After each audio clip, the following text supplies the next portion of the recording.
Pada suatu hari Rasulullah SAW ditemui oleh malaikat Jibril. Rasul pun bertanya, "Ada apa wahai Jibril?" Jibril menjawab, "Wahai Muhammad, sesungguhnya hari ini Allah Subhanahu wa Ta'ala sedang mengobarkan nyala api neraka, dan seluruh para malaikat amat ketakutan. Mereka tidak tahu harus bagaimana. Untung aku ingat," kata Jibril, "bahwa engkau Muhammad adalah sumber cinta dan sayang Allah Subhanahu wa Ta'ala kepada alam semesta. Dengan alasan itu aku kesini, bertabaruk mengambil berkah dengan cinta Allah kepada dirimu, ya Rasulullah, ya Muhammad." Rasulullah terdiam beberapa saat, kemudian bertanya lagi, "Wahai Jibril, ceritakan padaku bagaimana neraka itu sesungguhnya." Jibril menjawab, "Wahai Muhammad, neraka itu bagaikan lubang-lubang yang terdiri dari 7 tingkat. Jarak antara satu lubang dengan yang lain ialah perjalanan 70 tahun. Lubang paling bawah adalah lubang yang paling panas." Nabi SAW meneruskan pertanyaannya, "Lalu siapakah penghuni lubang-lubang neraka itu, wahai Jibril? Sampaikan kepadaku, Jibril." Jibril menjawab, "Lubang yang paling bawah diciptakan untuk orang-orang munafik. Lubang yang berikutnya untuk penyembah berhala, lalu untuk penyembah bintang dan matahari." Jibril terus menerangkan penghuni tingkatan neraka hingga lubang yang kelima, tempat umat Yahudi, dan yang keenam dihuni oleh umat Nasrani.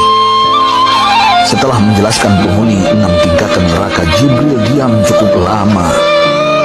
Rasulullah SAW penasaran dan bertanya kepada Jibril, "Wahai Jibril, siapakah penghuni neraka yang ketujuh?" Jibril diam saja tidak menjawab. Rasulullah SAW mengulangi pertanyaannya, tapi Jibril tetap diam. Rasulullah tambah penasaran dan mendesak Jibril agar dijawab pertanyaannya. Akhirnya Jibril pun berkata, "Umatmu, wahai Muhammad, mereka itu para pelaku dosa besar di kalangan umatmu, yang dimana sampai mereka mati belum sempat bertaubat." Mendengar jawaban Jibril, Rasulullah langsung jatuh pingsan. Jibril merangkulnya dan meletakkan tubuh baginda di atas pangkuannya.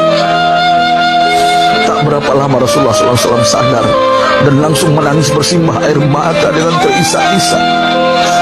Rasulullah mempertegas pertanyaannya, "Wahai Jibril, apakah benar ada di antara umatku yang masuk neraka?" Jibril menjawab, "Benar, wahai Muhammad, pelaku dosa besar di antara umatmu yang belum bertaubat." Setelah itu Rasulullah menghadap kiblat dan sujud kepada Allah dalam isak tangisnya.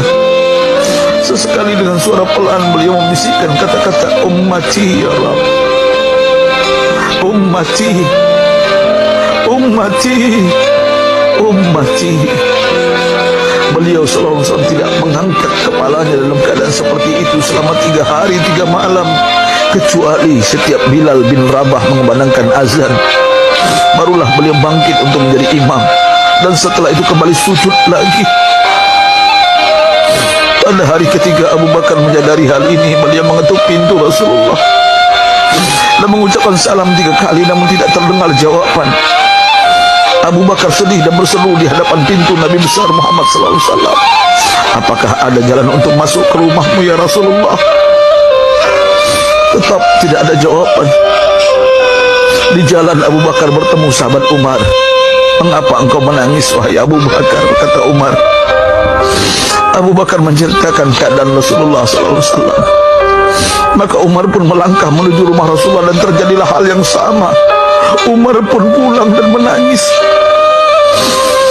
Di jalan Umar bertemu sahabat Salman Al-Farisi. Dengan terisak Umar bercerita kepada Salman hingga membuat dia amat sedih, namun tidak berani mengulangi hal yang sama.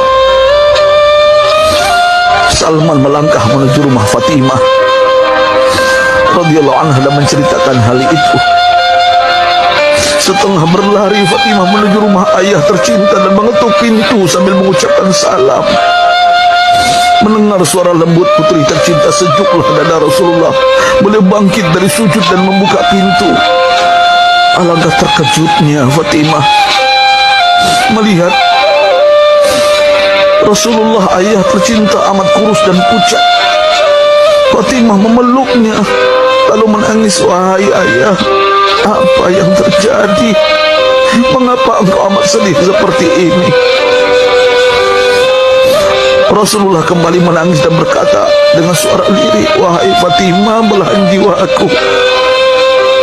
Bagaimana mungkin aku tidak sedih sedangkan Jibril mengatakan akan ada kelak umatku yang akan masuk neraka. Subhanallah, betapa besar cinta Rasulullah kepada kita umatnya. Sahabatku, Rasulullah mencintai kita. Antaman ma'aman ahbabta, engkau akan berkumpul dengan orang yang kau cintai. Mari kita mencintai baginda Nabi besar Muhammad SAW yang mencintai kita, umat yang tidak rela kita masuk neraka. Mari kita mencintai beliau dengan berselawat. Sahabatku, sampaikan, Rasul mengajarkan kepada kita, mandalla ala khairin falau misla ajri fa'ilin.